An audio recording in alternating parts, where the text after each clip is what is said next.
안녕하십니까, 마이클입니다. 오늘은 사도행적 제35장 구원이 유대인에게 라고 하는 제목으로 우리 사도행적의 말씀을 함께 읽고 요약을 좀 해보도록 하겠습니다. 이 사도행적 35장 구원이 유대인에게는 로마서 9장부터 11장의 내용에 베이스를 하고 있으면서 좀 굉장히 일반적으로 듣지 못하는 얘기를 지금 하고 있습니다. 유대인들을 위한 하나님의 선교의 전략이 지금 이 로마서 9장부터 11장에 나온 내용 중에 화입 부인이 뭔가 좀 집중해서 보고 있다는 사실입니다. 보통은 로마서를 1장, 2장, 1장 정도 빼고 2장, 3장, 4장 정도를 핵심적인 내용으로 보고 칭의, 믿음으로 말미암는 의, 이신 칭의 그 부분으로 해석을 합니다만은 그래서 9장부터 11장까지는 왜 들어왔는지도 잘 모르겠다고 얘기하는 부분이 많은데 사실상 요즘의 세관점 학파라든지 바울에 대한 새로운 연구들에 의해서 이 장이 다시금 주목을 받고 있죠. 바울이 유대인의 문화와 전통 습성을 완전히 버린 것이 아니고 사실상은 유대인의 한 분파로서의 사도 바울 이렇게 보고 있는 학자들도 많아진 것입니다. 그 내용의 배경이 로마서 9장부터 11장이고 저도 개인적으로 이 로마서의 구조적으로 봤을 때 당연히 2장, 3장, 4장, 5장, 6장, 7장 이런 복음의 부분도 중요하지만 유대인과 참 이스라엘이 영적 유대인, 육적 유대인 이스라엘과 영적 이스라엘 이 내용을 다루는 로마서 9장부터 11장의 내용도 매우 중요하다는 사실을 제가 요즘에 읽으면 읽을수록 발견하게 됩니다. 그 이외에 12장부터 16장까지 생활적인 복음도 마찬가지고요. 그래서 구원이라는 것은 중세 로마 카톨릭의 통치라고 할까요? 교권 시대에는 너무 율법주의 혹은 행함으로 말미암는 의 혹은 교권주의가 셌었기 때문에 한쪽으로 치우쳤기 때문에 믿음과 은혜 쪽으로 다시 이제 치우쳤는데 지금 다시 한번 이제 이것이 균형이 잡아지는 그런 흐름인 것 같습니다. 읽으면서 정리를 해보도록 하죠. 한때 그리스도 안에서의 그들의 높은 부르심을 그처럼 잊어버릴 듯했던 고린도 신자들은 굳건한 그리스도인의 품성을 개발했습니다. 그들의 말과 행동은 하나님의 은혜에 변화시킨 능력을 나타내었고 그들은 이제 이교와 미신의 중심지에서 선을 위한 강한 군대가 되었습니다. 그의 사랑하는 동료들이 충실한 회심자들과의 교제에서 사도의 피로하고 혼란한 정신은 안식처를 찾았습니다. 자, 고린도에 체류하는 동안 바울은 새롭고 넓은 봉사의 일터를 바라볼 시간을 얻었는데요. 그것은 로마였습니다. 세계의 대중심지 로마에 그리스도 교회가 확고하게 세워지는 것을 보는 일이 그의 최대의 소망이요 가장 소중히 여겨온 계획 중 하나였습니다. 이미 한 교회가 로마에 세워져 있었기 때문에 사도는 이탈리아와 다른 나라에서 이루어야 할 사업이 그곳 신자들의 협력을 통해서 이루어질 것이라고 생각하고 그들의 도움을 얻고자 갈망했습니다. 이게 선교 사업을 해본 사람이라면 이게 무슨 느낌인지를 알 수 있을 것입니다. 중동에 지금 선교사들이 많은데 중동에 나간 선교사들은 대체로 중국에서 선교적 세례를 받고 그쪽으로 나간 사람들이거든요. 그래서 좀 가까운 곳 또 거점이 되는 곳을 선교를 하면서 더 멀리까지 내다보는 스프링보드 역할을 하는 그런 지역으로서 로마를 사도 바울이 생각했고 그래서 로마로 여행하기를 원했던 것입니다. 고린도 교회의 문제가 어느 정도 정리가 되었을 때 바울은 로마 넘어서 스페인의 선교를 생각하고 있었고 스페인 선교를 위해서 로마를 기점으로 삼아야 되겠다. 마치 터키 선교를 위해서 안디옥이 길목 역할을 했듯이요. 그래서 유럽 선교가 가능했고 이제 로마를 기점으로 해서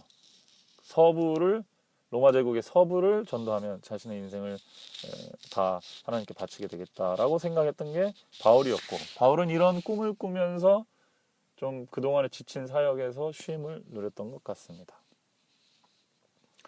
이 배경이 로마서 15장에 나타나서 로마서의 배경 혹은 저술 동기가 되고 있습니다. 자, 로마서의 메시지의 핵심이 그 다음부터 단락들이 나옵니다. 바울은 그리스도를 믿음으로 말미암는 의의 교리를 매우 분명하고도 능력 있게 제시하였습니다.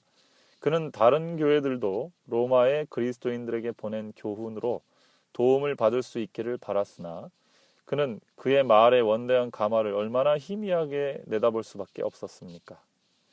왜냐하면 바울은 로마를 생각하고 이 구원의 도에 대해서 기록해서 보냈지만 각 시대를 통하여 믿음으로 말미암는 의의 대진리는 회개하는 죄인들을 생명의 길로 인도하는 굳센 등대처럼 섰습니다. 마르틴 루터라든지 다른 많은 믿음의 복음을 증거하는 사람들이 로마서에서 흘러나오는 빛을 통해서 그 역할을 했던 것이죠. 루터의 마음을 씻고 싸고 있던 흑암을 흩어버리고 그에게 죄를 정결하게 할 수 있는 그리스도의 보혈의 능력을 나타낸 것은 바로 이 빛이었다. 이 동일한 빛은 죄짐을 진 무수한 영혼들을 용서와 평화의 참 근원으로 인도하였다. 모든 그리스도인들은 로마에 있는 교회에 보낸 편지에 대하여 하나님께 감사해야 할 이유가 있다. 이렇게 하면서 이 35장에서는 1장부터 8장까지 복음에 대한 내용을 압축적으로 설명하고 있습니다. 그 다음부터는 이 본장의 제목에 맞게 유대인에 관련된 바울의 어떤 책임감, 사명 이런 것들을 이제 설명하고 있어요. 바울은 이 편지에서 유대인들을 위한 그의 책임에 대하여 기탄 없이 표현했습니다. 그는 회개한 후 언제나 그의 유대인 형제들을 도와 복음 기별을 분명히 깨달을 수 있게 하고자 갈망하였습니다. 바울은 내 마음에 원하는 바와 하나님께 구하는 바는 이스라엘을 위함이니 곧 저희로 구원을 얻게 하려 함이라라고 선언하였습니다. 바울이 바라는 것은 평범한 소망이 아니었고요. 그는 나사렛 예수를 약속된 메시아로 깨닫지 못한 이스라엘 사람들을 위하여 일하도록 그는 항상 하나님께 탄원하고 기도하였다는 것이죠. 그죠? 우리가 잘못 읽으면 바울이 반유대인적, 그죠? 율법주의적이라고 단정 지을 수 있지만 그렇게 단정 지을 수 없다는 얘기입니다. 바울은 유대인을 매우 사랑했고 그들의 구원을 위해서 매우 간절하게 탄원했고 또 율법에 대해서 매우 정확하고 균형진 시각을 갖고 있었다는 것이죠. 유대인들은 하나님의 선민들이었고 하나님께서는 그들을 통하여 온 인류에게 축복하시고자 계획하셨습니다. 하나님께서는 그들 중에서 많은 선지자들을 일으키셨어요. 이 선지자들은 당신을 제일 먼저 약속된 메시아로 인정했어야 할 자들에게서 거절과 죽음을 당하실 구속주의 초림을 예언하였습니다. 이 구약 성경의 이러한 보화들은 너무나 위대한 것이죠. 선지자 이사야는 수세기를 내다보고 선지자들이 차례로 거절을 당하고 마침내 하나님의 아들이 거절당하는 것을 목격하고서 전에는 이스라엘 자손으로 계수함을 받지 못했던 자들이 구속주를 받아들일 것에 관하여 영감을 받아서 기록했습니다. 그 선지자들 중에 하나 대표적인 사람이 이사야라는 것이죠. 이사야의 이 내용을 보면 이사야가 생각하는 이스라엘, 구원받는 이스라엘의 범위는 굉장히 넓습니다. 근데 이스라엘이 구원받겠다고 되어 있어요. 이스라엘 버리고 유대인들이 버려지고 다른 이방인들이 들어올 것이라는 예언도 있지만 그것이 곧 또 새로운 개념의 이스라엘이라는 개념이 있죠. 비록 이스라엘은 당신의 아들을 거절하였을지라도 하나님께서는 그들을 버리지 아니하셨습니다. 예수님께서 너희가 성경에서 엘리야를 가리켜 말한 것을 알지 못하느냐? 저가 이스라엘을 하나님께 송사하되 주여 저희가 주의 선지자들을 죽였으며 주의 제단들을 헐어버렸고 나만 남았는데 내 목숨도 찼나이다 하니 저에게 하신 대답이 무엇이뇨? 내가 나를 위하여 바알에게 무릎을 꿇지 아니한 사람 7천을 남겨두었다 하셨으니 그런지 이와 같이 이제도 은혜로 택하심을 따라 남은 자가 있느니라. 네, 이것은 바울의 말이죠. 바울이 로마서 9장부터 11장 사이에 이스라엘에 대한 얘기를 하면서 엘리야 시대에 바알에게 무릎 꿇지 않은 7천인이 있었듯이 이스라엘 백성 내에도 참 하나님을 꾸준히 섬기고 있는 사람들이 있으므로 이스라엘 백성들이 민족이 이스라엘이라서 완전히 버림받은 것도 아니라는 얘기를 하고 있습니다. 그러면 또 그것도 불공평한 거겠죠. 이스라엘이 비틀거려 넘어졌으나 이것은 그들이 다시 일어날 가능성을 없게 만든 것이 아니었습니다. 저희의 넘어짐으로 구원이 이방인에게 이르렀으니 이스라엘로 시기나게 하려 함이라.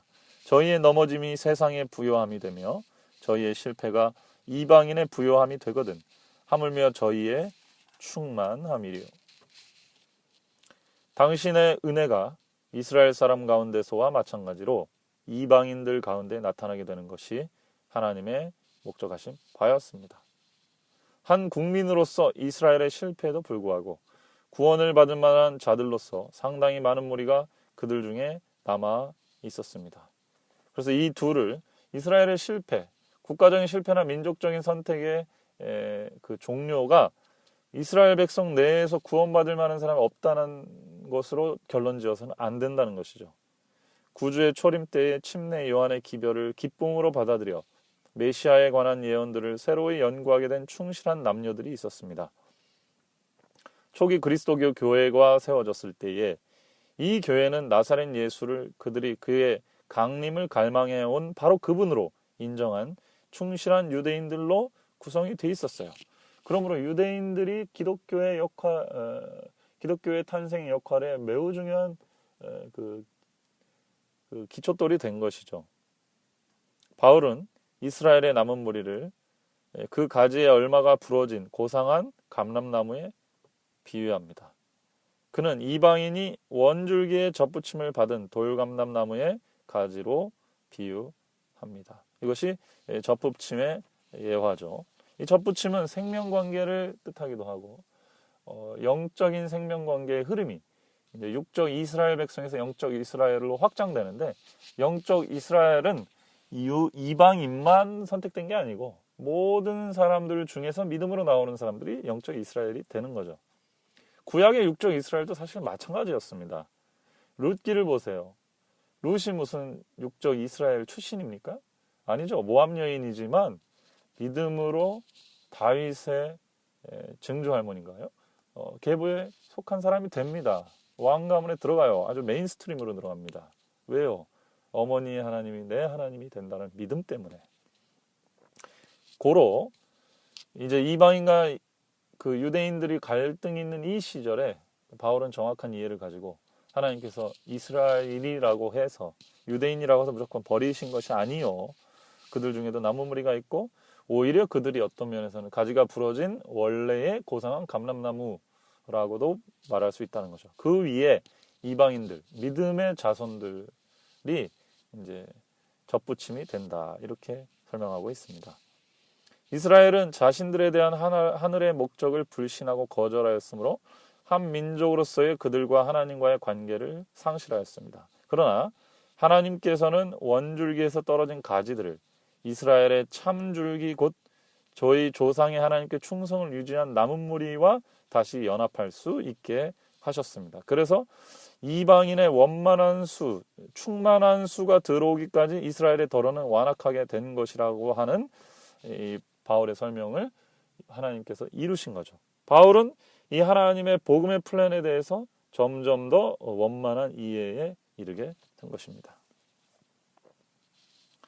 바울은 하나님께서 유대인과 이방인의 마음을 똑같이 변화시켜 이스라엘에게 약속된 축복들을 그리스도 안에서 모든 믿는 자들에게 넉넉히 허락하실 수 있다는 사실을 보여줍니다.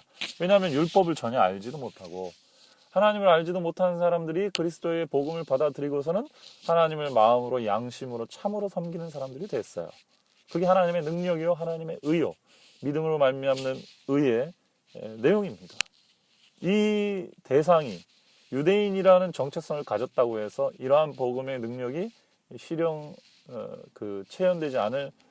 체현될 가능성을 완전히 배제한 것이 아닌 거죠. 그들도 복음의 대상이 되는 것입니다. 우리는 이러한 인간적인 편견 혹은 치우침에 늘 빠질 위험이 있기 때문에 항상 조심해야 됩니다. 각 시대를 통하여 조용히 고통을 참은 고상하고 하나님을 경외하는 많은 유대인 남녀들이 존재해 왔다. 하나님께서는 고통당하는 그들의 마음을 위로하셨고 그들의 무서운 상태를 동정하셨다. 하나님께서는 당신의 말씀을 올바로 깨닫기 위하여 전심으로 당신을 찾는 사람들의 고민을 기도를 들으셨다.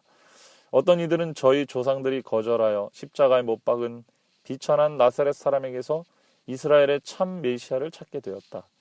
이미 알고 있었으나 유전과 그릇된 해석으로 매우 오랫동안 모호하였던 예언들의 의미를 알았을 때에 그들의 마음은 하나님께서 그리스도를 개인의 구주로 받아들이고 선택한 모든 인간에게 베푸신 이루 말할 수 없는 선물에 대하여 하나님께 드리는 감사로 가득 찼다. 이스라엘 사람 중에 참 메시아를 예수님 안에서 발견하고 하나님께 감사의 기도를 드리는 참 하나님의 자녀가 된 사람들이 많이 있었다는 얘기입니다. 바울 시대로부터 오늘날에 이르기까지 하나님께서는 당신의 성령으로 이방인과 마찬가지로 유대인을 부르셨습니다. 하나님은 사람을 외모로 취하시지 않으신다고 바울은 부르짖었어요.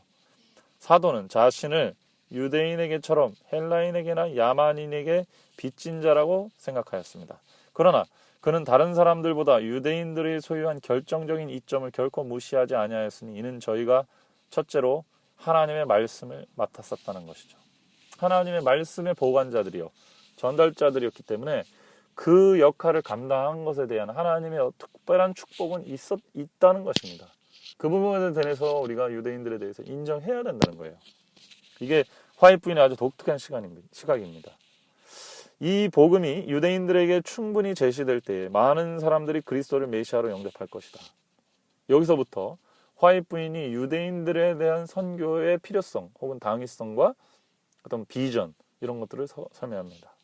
유대인들 중에 구약 성경에 예언된 메시아를 잘 가르치기만 하면 그리스도인이 될 가능성이 있는 사람들이 매우 많다는 겁니다. 그리스도교의 목사들 가운데는 유대 백성들을 위하여 수고하도록 부르심을 받았다고 느끼는 사람들이 소수에 불과하나 때때로 돌보지 않고 버린 사람들에게도 다른 모든 사람들에게와 마찬가지로 그리스도 안에 있는 은혜와 희망의 기별이 전달되어야 한다. 목사님들이 이런 사람들에게 대한 어떤 특별한 그 아웃리치가 필요하다는 거죠. 복음 기별의 마지막 선포에 있어서 지금까지 무시되었던 계층의 백성들을 위하여 특별한 사업을 해야 하는 이때에 하나님께서는 당신의 사자들이 세상 각처에서 발견되는 유대인들에게 특별한 관심을 가지기를 기대하십니다. 여호와의 영원한 목적을 설명함에 있어서 구약 성경을 신약 성경과 합할 때에 이것은 많은 유대인에게 새로운 창조, 곧 영혼의 부활의 아침이 될 것이다. 이것은 마치 유대인들이 들으라고 화이트 부인이 그들만의 표현의 방법으로 설명한 것 같아요.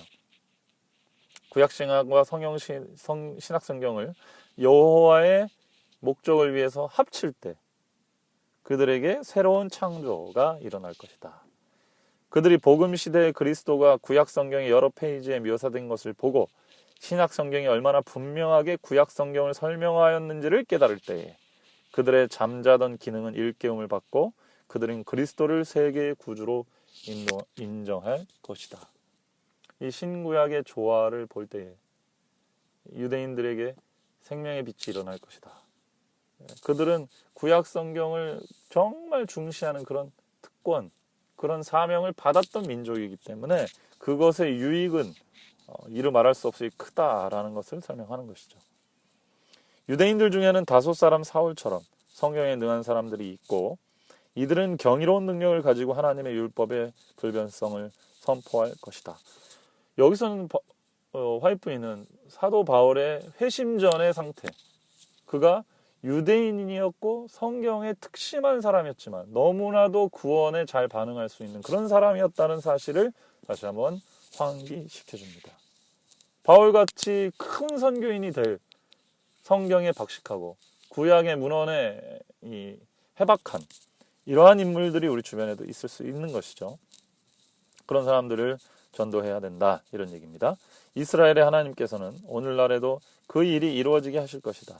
당신이 팔이 짧아 구원하실 수 없는 것이 아닙니다. 당신의 종들이 오랫동안 버려두고 멸시하여 온 사람들을 위하여 믿음으로 수고할 때에 그분의 구원이 나타나게 될 것입니다. 이사야 29장 22절로 24절에 아름다운 말씀이, 약속의 말씀이 선포되어 있습니다. 저는 24절만 좀 보도록 하죠.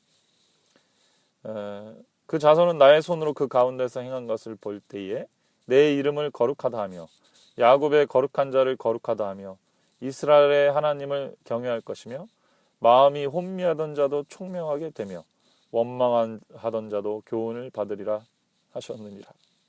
네, 이스라엘 백성들을 위한 약속의 말씀으로 이 말씀을 제시했습니다.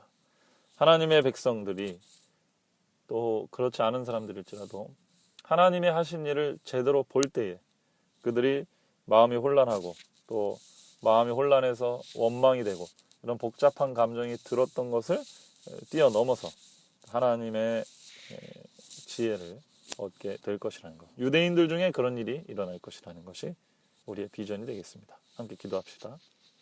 하나님 아버지, 저희들에게 이렇게 말씀을 사모할 수 있는 힘을 허락해 주시고 특별히 유대인들처럼 하나님의 선택을 받았고 특권을 받았던 이 민족들에게 하나님의 복음이 전파되면 바울과 같은 놀라운 주님의 일꾼들이 일어날 것을 기억하게 도와주시옵소서. 저희도 이렇게 말씀을 사모하게 하시고 특별히 하나님은 외모를 보지 않고 우리 모두를 불러주셨음을 우리가 잊지 않을 수 있도록 축복해 주시옵소서. 모두를 위한 복음을 증거하는 저희들이 되게 하여 주시옵기를 예수님의 이름으로 간절히 기도드립니다. 아멘.